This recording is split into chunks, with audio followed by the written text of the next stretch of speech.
Olá, meu irmão, olá, minha irmã. Seja bem-vindo a mais um Devocional Pão Diário.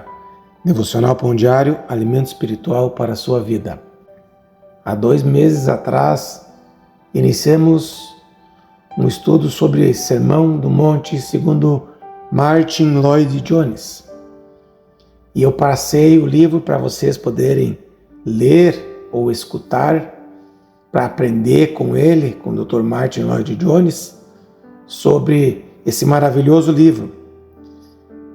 No mês 7, eu passei dia 9, 16, 17, 18, 19 e 28. E no mês 8, eu passei nos dias 1, 5 e 6. E terminamos aí então o capítulo 3. A partir de hoje, vamos lançar diariamente a sequência do livro do Dr. Martyn Lloyd-Jones a partir do capítulo 4. Então hoje iniciamos o capítulo 4. Capítulo 4. Bem-aventurados os humildes de espírito. Passamos agora a considerar a primeira das bem-aventuranças, a saber, bem-aventurados os humildes de espírito, porque deles é o reino dos céus, como está em Mateus, capítulo 5, versículo 3. Conforme já indiquei no capítulo anterior, não é para surpreender que essa seja a primeira das bem-aventuranças. Portanto, conforme veremos, é evidente que ela serve de chave para a compreensão de tudo quanto vem em seguida. Não há que duvidar que essas bem-aventuranças foram arrumadas em uma sequência bem definida. Nosso Senhor não as colocou em suas respectivas posições por mero acaso, acidentalmente. Antes, há nelas aquilo a que poderíamos denominar de sequência lógica e espiritual. Necessariamente, essa é a primeira das bem-aventuranças, devido à excelente razão que ninguém pode entrar no reino de Deus, também chamado reino dos céus, a menos que seja possuidor da qualidade nela expressa. No reino de Deus não existe sequer um participante que não seja humilde de espírito. Essa é a característica fundamental do crente, do cidadão do reino dos céus. E todas as demais características são, em certo sentido, resultantes dessa primeira qualidade. Na medida em que formos avançando na exposição dessa bem-aventurança, verificaremos que ela indica realmente um esvaziamento, ao passo que as demais apontam para uma plenitude. Não poderemos ser cheios enquanto não formos primeiramente esvaziados. Não se pode encher de vinho novo um odre cujo conteúdo ainda não tenha sido despejado. Essa, pois, é uma das afirmativas que nos fazem recordar que existe uma espécie de esvaziamento antes que possa haver um enchimento. O Evangelho sempre exibe essas duas facetas. Há o derribamento e há também a edificação. Você deve estar lembrado das palavras ditas pelo idoso Simeão, quando nosso Senhor e Salvador, que então era apenas um infante, estava aninhado em seus braços. Declarou Simeão: eis que este é posto para queda e elevação de muitos, como está em Lucas capítulo 2, versículo 34. O aniquilamento vem antes da elevação. Portanto, faz parte essencial do Evangelho o fato que a convicção de pecado sempre deve anteceder a conversão. O Evangelho de Cristo condena ao pecador antes de libertá-lo. Ora, é lógico que isto é um fator fundamental. Se você preferisse que eu exprimisse essa ideia de forma mais teórica e doutrinária, então eu diria que não existe mais perfeita declaração da doutrina da justificação exclusivamente pela fé do que essa primeira bem-aventurança que assevera: bem-aventurados os humildes de espírito, porque deles é o reino dos céus. Por conseguinte, ela é fundamental no que concerne a tudo quanto aparece em seguida. Não somente isso, entretanto, pois esta bem-aventurança serve de teste assaz perscrutador da alma de cada um de nós, não somente quando aquilatamos a nós mesmos, mas sobretudo ao considerarmos a mensagem inteira do Sermão do Monte. Logo de saída, ela condena toda a ideia acerca do Sermão do Monte, que conceitua o mesmo em termos de algo que você e eu possamos fazer sozinhos, que você e eu possamos realizar por nós mesmos. Esta bem-aventurança nega tal possibilidade logo de saída. Vemos aí como esta bem-aventurança condena tão obviamente todos aqueles pontos de vista anteriormente considerados, os quais encaram o Sermão do Monte como se fora uma nova legislação, ou como se ensinasse que a sua observância haverá de forçar o aparecimento do reino celeste entre os homens. Já não se ouve falar muito em conceitos dessa natureza. Atualmente, embora vez por outra ainda sejam ouvidos. No entanto, essas eram ideias bem populares no começo do nosso século. Os homens falavam então em inaugurar o reino, e como seu texto sempre lançavam mão do Sermão do Monte. Pensava-se no Sermão do Monte como se fosse sugestões que os homens poderiam aplicar sem qualquer ajuda. Bastaria que se pregasse o Sermão do Monte para que os homens, ato contínuo, pusessem em prática os seus preceitos. Tal ponto de vista, entretanto, não somente é perigoso, como também nega inteiramente o pressuposto basilar do Sermão do Monte, isto é, essa necessidade de sermos humildes de espírito. Em outras palavras, o Sermão do Monte virtualmente nos diz: eis o monte que você precisa escalar, o elevado nível até onde você deve subir. E a primeira coisa que você precisa entender, ao contemplar esse monte que lhe compete subir, é que você não pode fazer tal coisa sozinho.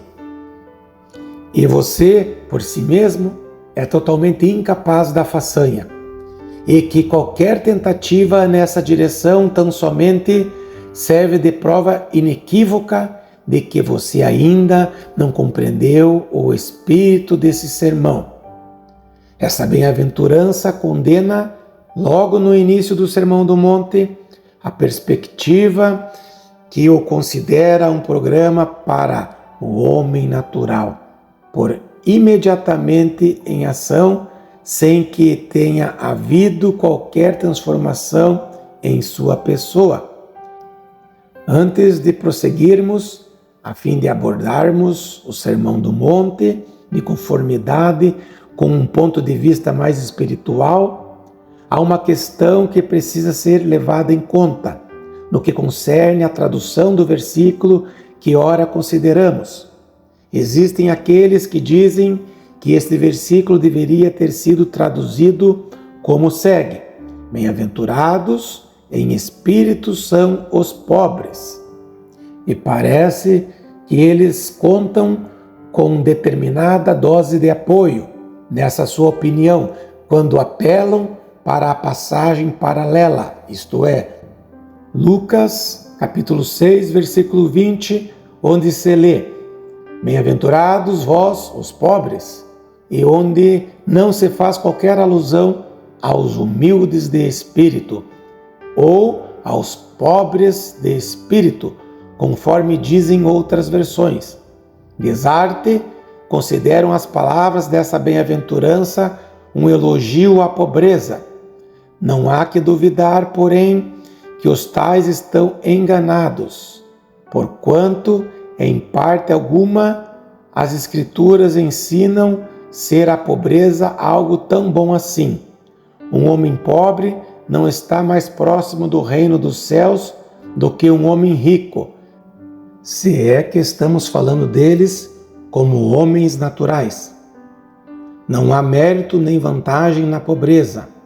A pobreza não serve de garantia da espiritualidade.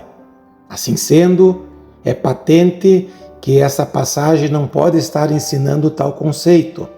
Além disso, se considerarmos aquele parágrafo inteiro de Lucas 6, penso que se tornará perfeitamente claro que o nosso Senhor estava se referindo ali aos humildes, ou seja, aqueles que não exibem o jactancioso espírito do mundo, por assim dizer, pobres somente no sentido que eles não dependem das riquezas materiais. Essa é a atitude que é ali condenada, essa dependência às riquezas materiais propriamente ditas. Como é óbvio, entretanto, há muitas pessoas pobres que dependem das riquezas exatamente como o fazem muitas pessoas ricas. Dizem essas pessoas: se ao menos eu possuísse tal ou qual quantia, e então invejam os ricos. Ora, se alguém é dotado dessa atitude, não pode ser espiritualmente abençoado. Desta maneira, não se faz aqui qualquer menção à pobreza propriamente dita. Fui forçado a ressaltar esse particular porque a maioria dos comentadores da Igreja Católica Romana, bem como seus imitadores anglicanos, inclinam-se muito por interpretar esse trecho como se tivesse esse significado. Eles consideram esta passagem bíblica como a sua grande autoridade e base para seu voto de pobreza voluntária. O santo patrono deles é São Francisco de Assis, e a opinião deles é que somente um indivíduo assim e outros de sua categoria é que se conformam aos requisitos dessa primeira bem-aventurança. Asseguram que ela se refere àqueles que deliberadamente fizeram-se pobres, tendo voltado as costas para a opulência.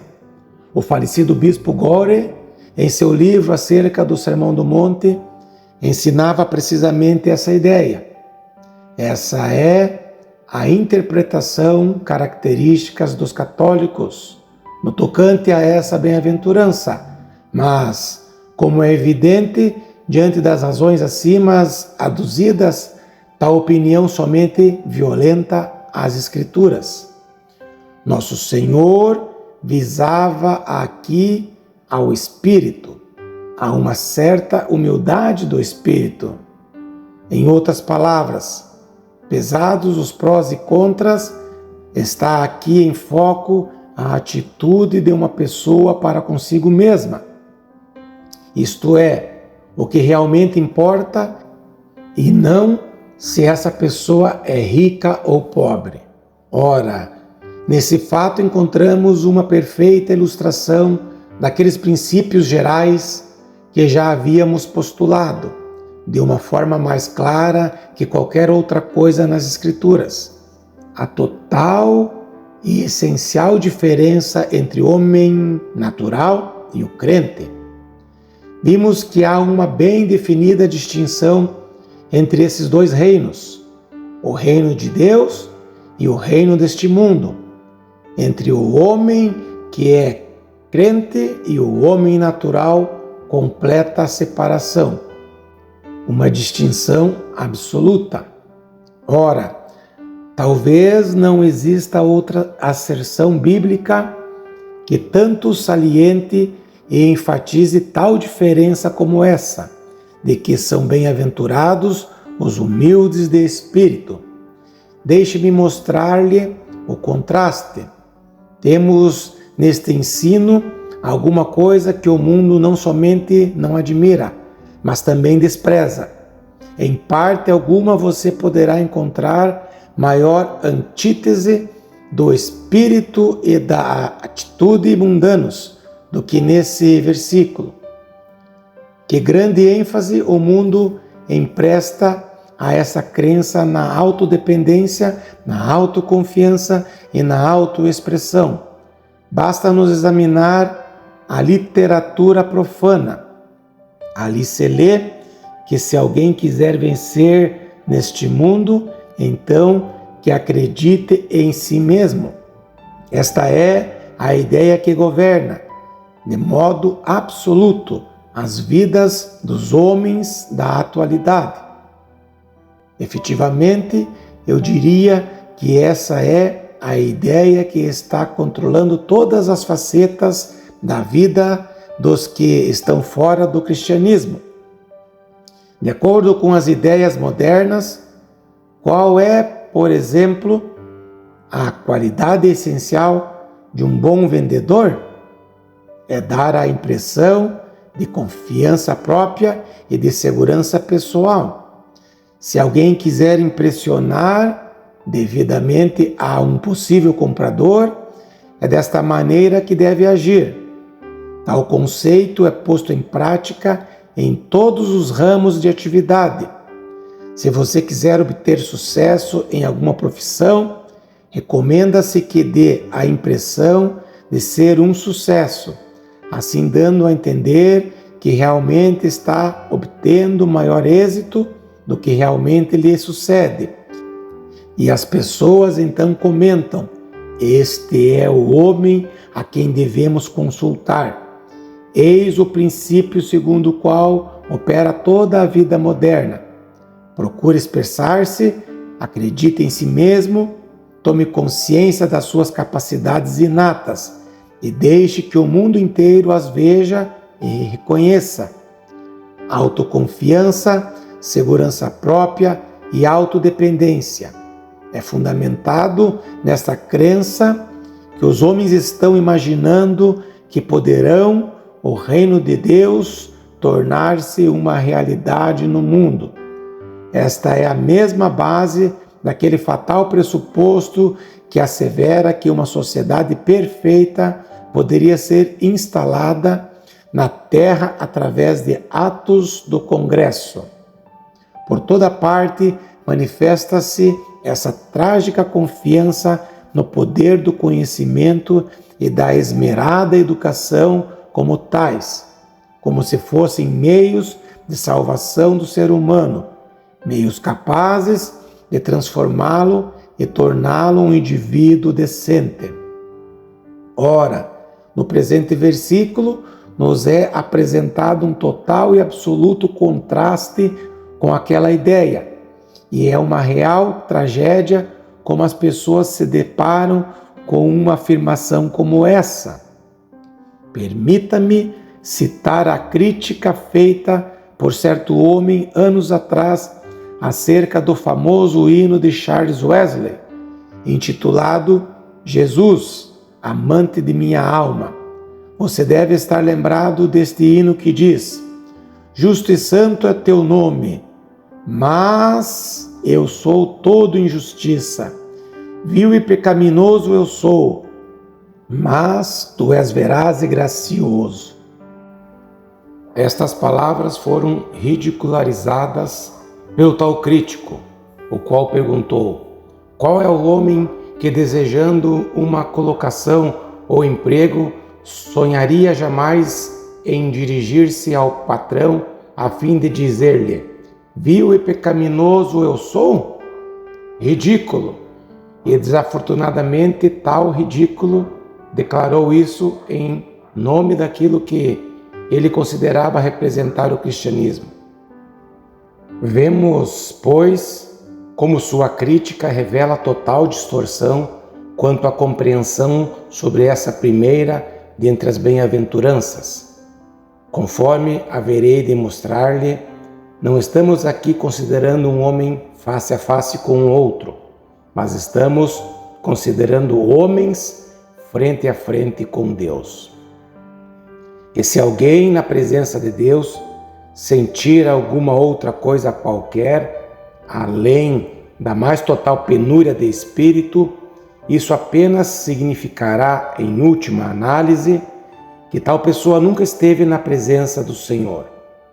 Esse é o significado da primeira bem-aventurança. Sem embargo, essa bem-aventurança nem ao menos é popular na igreja dos nossos dias. Era isso que eu tinha em mente instantes atrás, quando lamentei o grande e evidente contraste entre boa parte daquilo que ocorre odiernamente na igreja e aquilo que sucedia na igreja dos séculos passados, mormemente na época dos puritanos. Nada existe de tão anticristão na moderna igreja cristã como essa conversa insensata a respeito da personalidade. Você já observou tal coisa? Já notou essa tendência de falar sobre a personalidade dos pregadores, quando então são usadas frases como esta: aquele homem possui uma maravilhosa personalidade? Incidentalmente, é trágico observar-se como aqueles que assim se manifestam parecem definir o que entende por personalidade. Geralmente, trata-se de algo puramente carnal, porquanto está em foco mera questão de aparência física. O que ainda é mais grave é que essa atitude geralmente alicerça-se sobre a confusão que tantos fazem, por um lado, entre a autoconfiança, a autossegurança e a autoexpressão, e por outro lado, a verdadeira personalidade do indivíduo. De fato, vez por outra, tenho percebido a tendência de nem ao menos ser levada em conta aquela virtude que a Bíblia reputa como a maior de todas as virtudes, a humildade. Já ouvi pessoas discutindo em alguma comissão a respeito de algum candidato e dizendo algo assim: sim, ele é muito bom, mas é um tanto ou quanto destruído de personalidade. Não obstante, a minha opinião sobre aquele candidato em particular era que se tratava de um homem modesto.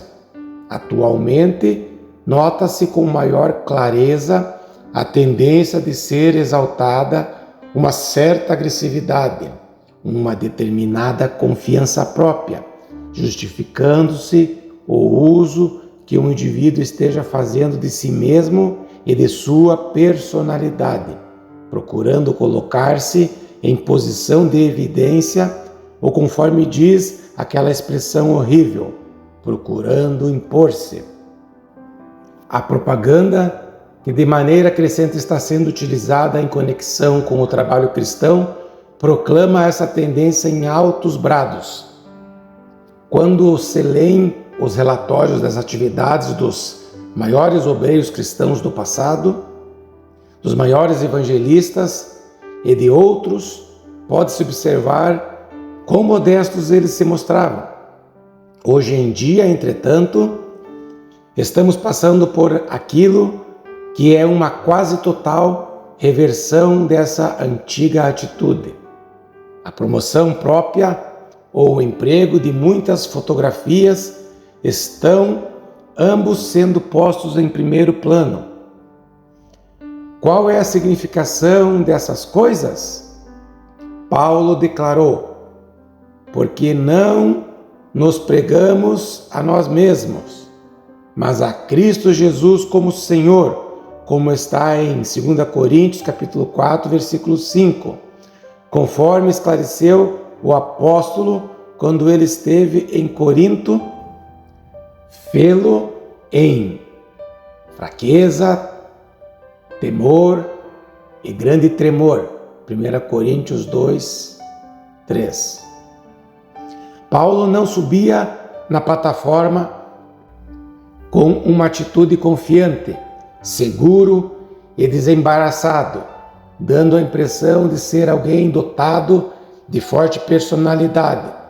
Pelo contrário, as pessoas comentavam a seu respeito: a presença pessoal dele é fraca e a palavra desprezível, como está em 2 Coríntios capítulo 10, versículo 10.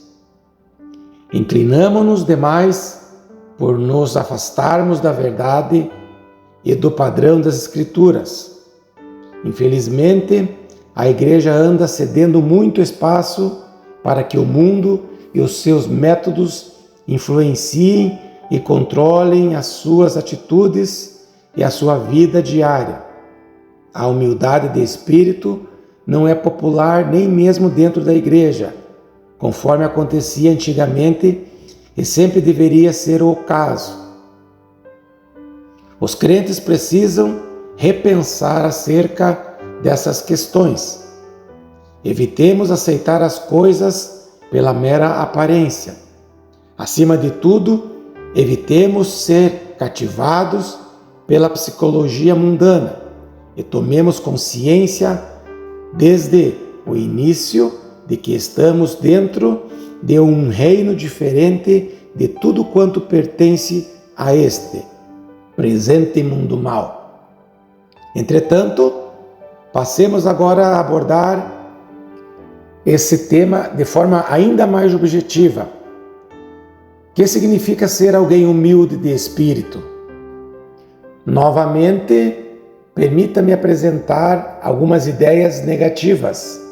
Ser humilde de espírito não quer dizer que deveríamos ser tímidos e fracalhões, e nem significa que deveríamos ser retraídos, fracos ou acovardados.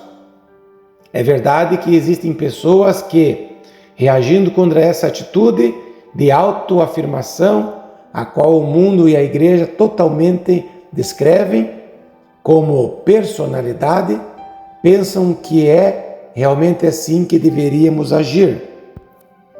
Nota de rodapé. Depois de haver feito essa afirmação, soube que o bispo Frank Hodgson elogiou a falecida senhorita Amy Kershaw no livro de Christian. Ali ele frisa como uma pessoa que tanto empregou gravuras e fotografias em todos os seus livros, nunca inseriu neles uma única fotografia de si mesmo. Todos conhecemos sobejamente aquelas pessoas naturalmente modestas, as quais, longe de se imporem aos outros, sempre se conservam em segundo plano. Assim elas nasceram e talvez sejam mesmo naturalmente fracas, retraídas e carentes de certo senso de ousadia. Não obstante, já tivemos a oportunidade de salientar que nenhuma das qualidades mencionadas nas bem-aventuranças são características naturais. Os humildes de espírito, por conseguinte, não são aqueles indivíduos que já nasceram assim. Desvencilhamo-nos dessa ideia de uma vez por todas. Por semelhante modo, não é aqui salientado que precisamos ser praticantes de uma falsa humildade. Muitas pessoas têm confundido dessa maneira essa qualidade da humildade de espírito. Lembro-me de certa ocasião em que eu fora pregar em uma cidadezinha. Quando cheguei, no sábado à noite, um homem já estava à minha espera na estação. Imediatamente, ele pediu-me para que eu lhe entregasse a minha bagagem. Na verdade, quase arrancou a força de minha mão. Em seguida, falou mais ou menos nesses termos: sou diácono da igreja onde o Senhor irá pregar amanhã.